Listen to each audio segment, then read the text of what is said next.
नमस्कार मित्रों, आप सभी को सुबह का बहुत बहुत नमस्कार।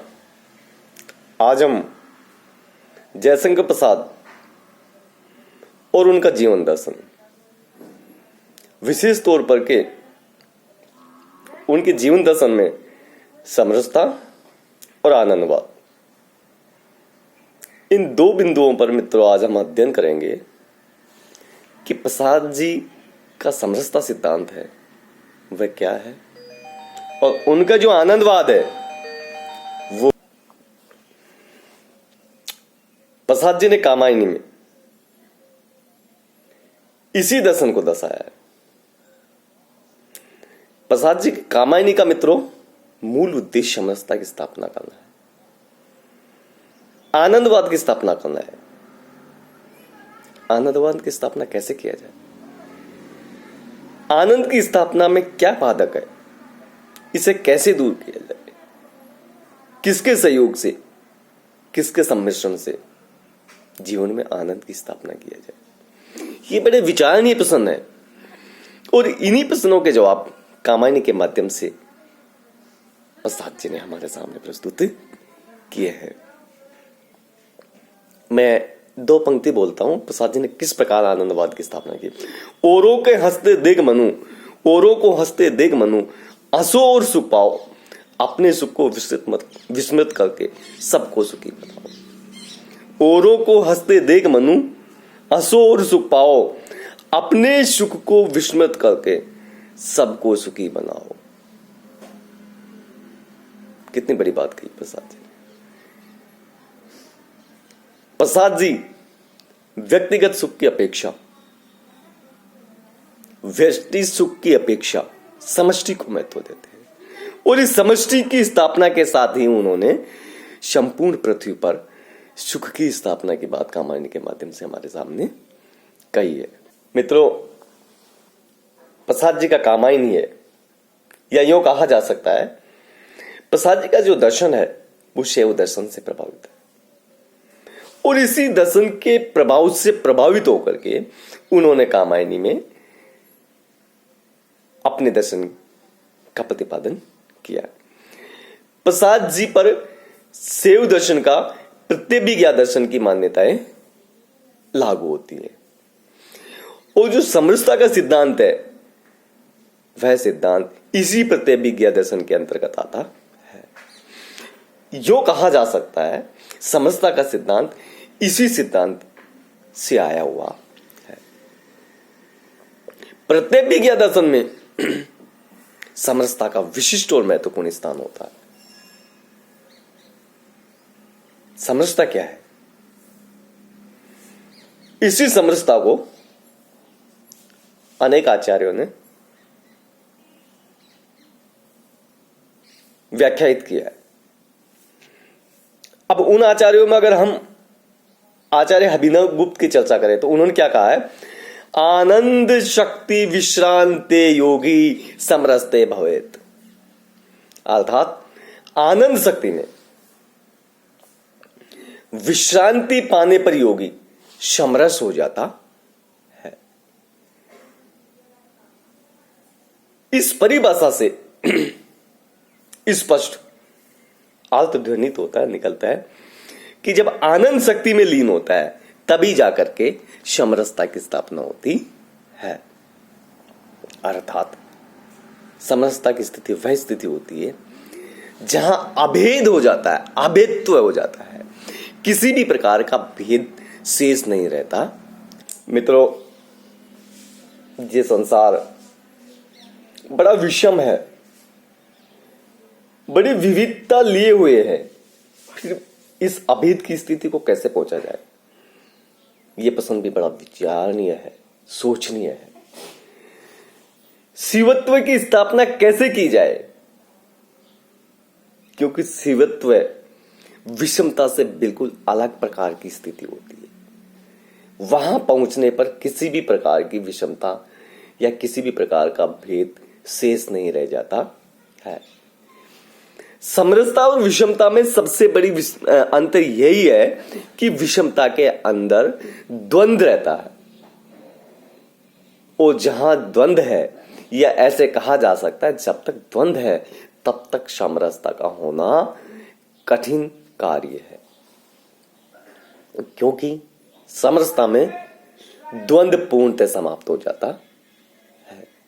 समरसता की स्थापना तभी हो पाएगी जब सभी प्रकार के द्वंद्व मिट जाएंगे।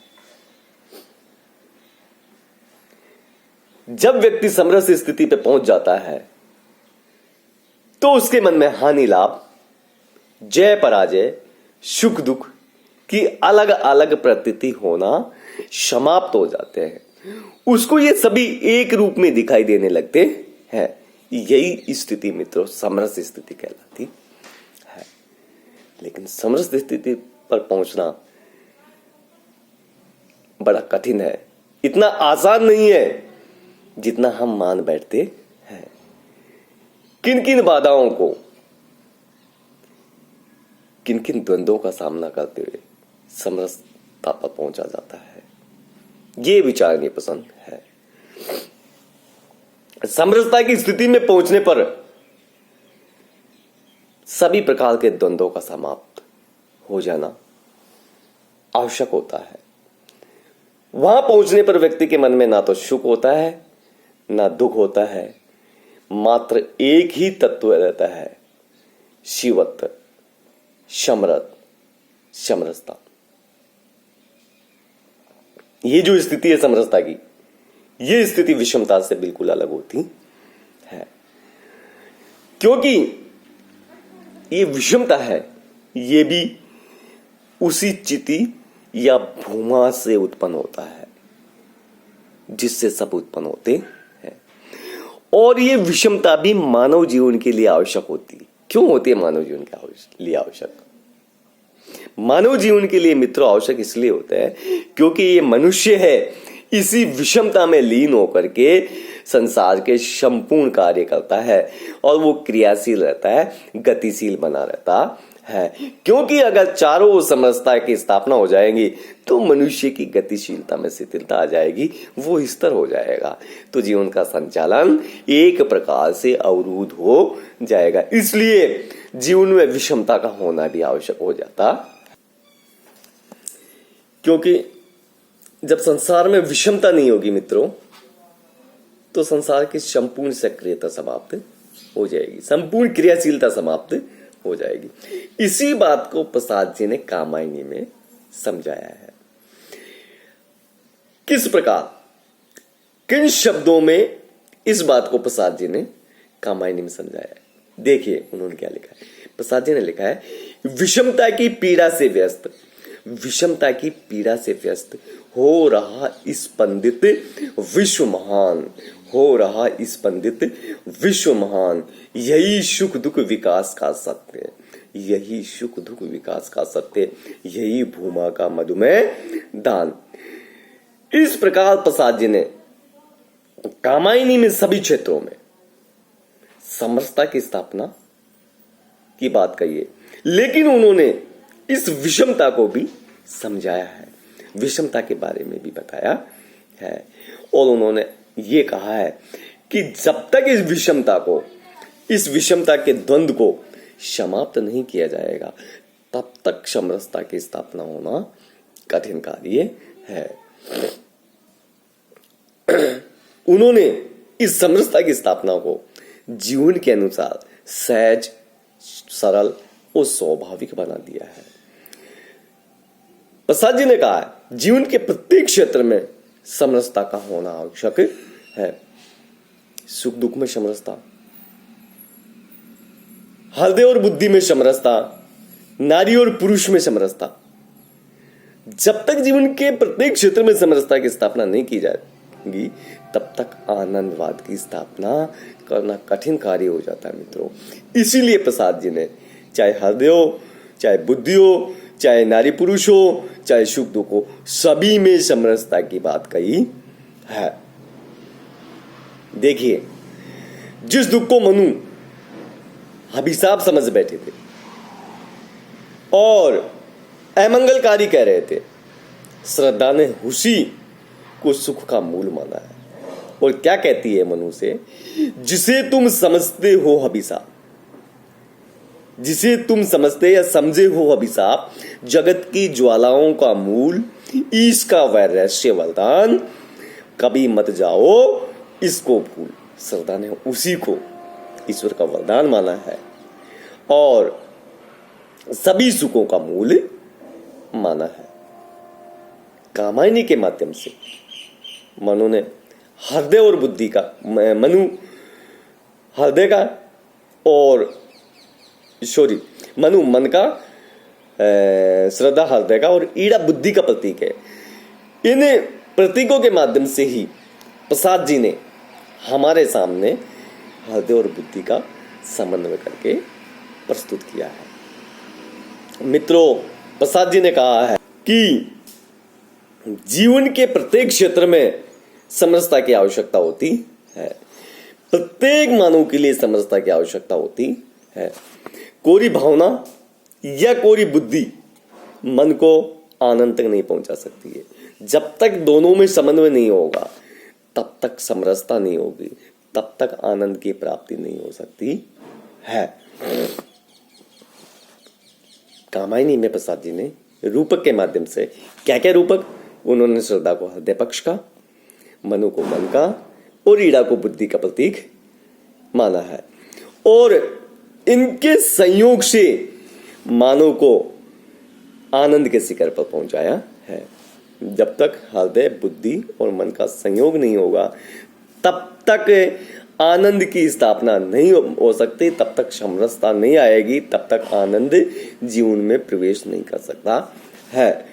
जीवन की ये बड़ी विडंबना होती है, या यूं कहा जा सकता है जीवन की ये बड़ी विडंबना है कि इच्छा, ज्ञान और क्रिया, इन तीनों में समरसता नहीं रहती। और जब तक समरसता नहीं आएगी तीनों में, जब तक सामंजस्य नहीं होगा, आनंद की स्थापना नहीं होगी। इसी बात को प्रसाद जी ने कामायनी के माध्यम से देखिए मित्रों, कितनी भली बात समझाया। क्या कहा उन्होंने कि ज्ञान दूर कुछ क्रिया भिन्न है, इच्छा क्यों पूरी हो मन की, एक दूसरे से न मिल सके, यही विडंबना है जीवन की। देखिए कितनी बड़ी विडंबना है। ज्ञान, इच्छा और क्रिया में कितनी विषमता है, और जब तक ये नहीं मिल सकते तब तक इनमें सामंजस्य नहीं होगा, तब तक आनंद की स्थापना नहीं होगी। इन तीनों में सामंजस्य, तीनों का समन्वय ही आनंदवाद की ओर ले चलता है। मित्रों, अब हमारे मनोमस्तिष्क में प्रश्न होता है कि ये आनंद होता क्या है, आनंदवाद क्या चीज है। तो अब आइए हम जानते हैं कि आनंद है क्या, आनंदवाद क्या है। देखिए मित्रों, ये आनंदवाद है, ये शैव आगम से लिव ही विचारधारा है। ये विचारधारा शैव आगमों में उपलब्ध होती है, परंतु अगर इसके मूल की ओर हम जाते हैं मित्रों, तो इसके मूल हमें उपनिषदों में मिलते हैं। सबसे पहले हम ले सकते हैं छांदोग्य उपनिषद। छांदोग्य उपनिषद है, उन्होंने क्या कहा है कि आनंद ही ब्रह्म है। आनंद को ही छांदोग्य उपनिषद में ब्रह्म माना है। आगे लिखते हैं कि आनंद ही ब्रह्म है, आनंद से ही सब प्राणी उत्पन्न होते हैं, उत्पन्न होकर आनंद में ही जीते हैं, तथा इस लोक से प्रस्थान करते हुए अंत में आनंद में ही प्रविष्ट हो जाते हैं। तो मित्रों, निष्कर्ष रूप में अगर इस परिभाषा को देखें तो सब कुछ आनंद में ही है। आनंद में ही जन्म लेना, आनंद में ही जीना और अंत में आनंद में ही लीन हो जाना, यही तो आनंदवाद है। प्रसाद जी ने भी कामायनी में शैवों की इसी आनंदवादी विचारधारा के आधार पर शिव तत्व को प्राप्त किए हुए मनु की स्थिति का बड़ा ही सुंदर ढंग से वर्णन किया। प्रसाद जी ने भी कामायनी में इसी आनंदवादी विचारधारा को अपनाया है। क्या लिखते हैं प्रसाद जी? निज शक्ति तरंगायित था आनंद अंबु निधि शोभन। ऐसा कह करके प्रसाद जी ने आनंद सागर की ओर संकेत किया है और अपने आनंदवादी विचारधारा की ओर इशारा किया है। मित्रों, प्रसाद जी ने आनंद पथ की ओर जाने वाली जीवात्मा के लिए उन सभी बातों की ओर ध्यान दिलाया है, उन सभी बातों की ओर इंगित किया है, उन सभी बातों की ओर इशारा किया है। किन सभी बातों की ओर इशारा किया है? कि जिनके कारण सहज ही आनंद की स्थापना की जाए, अर्थात सहज ही आनंद की प्राप्ति की जा सकती है। सर्वप्रथम सबसे पहले वो जीवात्मा को प्रकृति की भांति निरंतर कर्मशील रहने के लिए कहते हैं कि जब तक जीवात्मा कर्मशील नहीं होगी तब तक आनंद की स्थापना नहीं की जा सकती है। इसलिए जीवन में कर्मरत रहने की आवश्यकता है, क्योंकि कर्मशील रहकर ही इस संसार में आनंद की प्राप्ति की जा सकती है। इसलिए तो प्रसाद जी ने कामायनी में कहा है, क्या कहा है? कर्म का भोग, भोग का कर्म, यही जड़ का चेतन आनंद। प्रसाद जी ने वासनात्मक प्रेम की अपेक्षा शुद्ध सात्विक प्रेम को आनंद प्राप्ति के लिए आवश्यक माना, क्योंकि जहां प्रेम में वासनात्मक या वासना का समावेश हो जाता है तो वो प्रेम नहीं रहता है, वो वासनात्मक हो जाता है, वो गंदा हो जाता है। इसलिए प्रसाद जी ने निर्मल, पवित्र और सात्विक प्रेम को महत्व दिया है। इसके अतिरिक्त प्रसाद जी ने किन किन बातों पर बल दिया है? उन्होंने कोरी बौद्धिकवाद के कारण भी आनंदवाद की स्थापना नहीं माना है।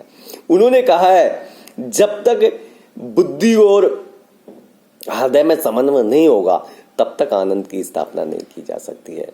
हृदय और बुद्धि के संतुलित समन्वय की परम आवश्यकता होती है। प्रसाद जी ने आनंद भूमि तक पहुंचने के लिए इच्छा, ज्ञान और क्रिया के समन्वय पर बल दिया है। कामायनी में प्रसाद जी आत्मा को उसी आनंद की भूमि पर पहुंचने की बात करते हैं और उस आनंद की भूमि पर पहुंचने के लिए ज्ञान, क्रिया और इच्छा में समन्वय को आवश्यक बताते हैं, क्योंकि उस स्थिति पर पहुंच करके प्रकृति और पुरुष शिव शक्ति की भांति एक में एक हो जाते हैं, समरसता की स्थिति को प्राप्त कर जाते हैं और जीवात्मा अखंड आनंद की अनुभूति प्राप्त कर लेती है। यही तो मित्रों आनंदवाद है। वह स्वयं चित्रूप होकर आनंद पर लीन हो जाता है। कौन? जीवात्मा। प्रसाद जी ने इस स्थिति पर पहुंचे हुए मनु का चित्रण करते हुए उन्होंने लिखा है, क्या लिखा है? निज शक्ति तरंगायित था आनंद अम्बुनिधि शोक। निष्कर्ष रूप में अगर हम ये कह सकते हैं कि प्रसाद जी पर प्रत्यभिज्ञा दर्शन का प्रभाव था और उस दर्शन की इस आनंदवादी प्रवृत्ति को ही उन्होंने कामायनी में सरस और व्यवहारिक रूप प्रदान किया। ये सारा जो संसार है श्रद्धा के द्वारा मनु को इसकी सत्यता की ओर इंगित करवाया है। श्रद्धा मनु को कर्म के क्षेत्र में प्रवृत्त होने की बात करती है और वो क्या कहती है मनुष्य? काम मंगल से मंडित श्रेय, काम मंगल से मंडित श्रेय सर्ग इच्छा का है परिणाम, सर्ग इच्छा का है परिणाम। तिरस्कृत कर उसको तुम भूल बनाते हो असफल बहुधाम। इसका तात्पर्य ये कि श्रद्धा मनु से कहते हैं कि हे मनु, ये संसार काम के मंगल स्वरूप से सुशोभित है और सुशोभित होने के कारण ही सुंदर और श्रेष्ठकर है तथा उस महाचिति की इच्छा का ही परिणाम है। परंतु अपने ही अंतर्गत इस संसार का उन्मिलन करती है और इस संसार की सुंदरता, सत्यता उसी चिति का स्वरूप है। अतः संभवतः तुम इस रहस्य को नहीं जानते हो मनु, और इसी कारण अपने सांसारिक जीवन की असफलता से घबराकर तुम पलायनवादी बने हुए हो। इसीलिए श्रद्धा मनु को कर्म पथ की ओर प्रेरित करती है। जीवन से पलायन करने पर उन्हें धुतकारती है, उन्हें इस तरह संबोधित करती है। तो मित्रों, प्रसाद जी ने इसी आनंदवाद की स्थापना की और अंत में वो लिखते हैं, औरों को हंसते देखो मनु, हंसो और सुख पाओ, अपने सुख को विस्मृत करके सबको सुखी बनाओ। यही तो आनंदवाद है। जहां देखो, जिधर देखो, जिसे देखो, सब चारों ओर सुख और आनंद में लीन है। यही जीवन का आनंदवाद है। धन्यवाद मित्रों।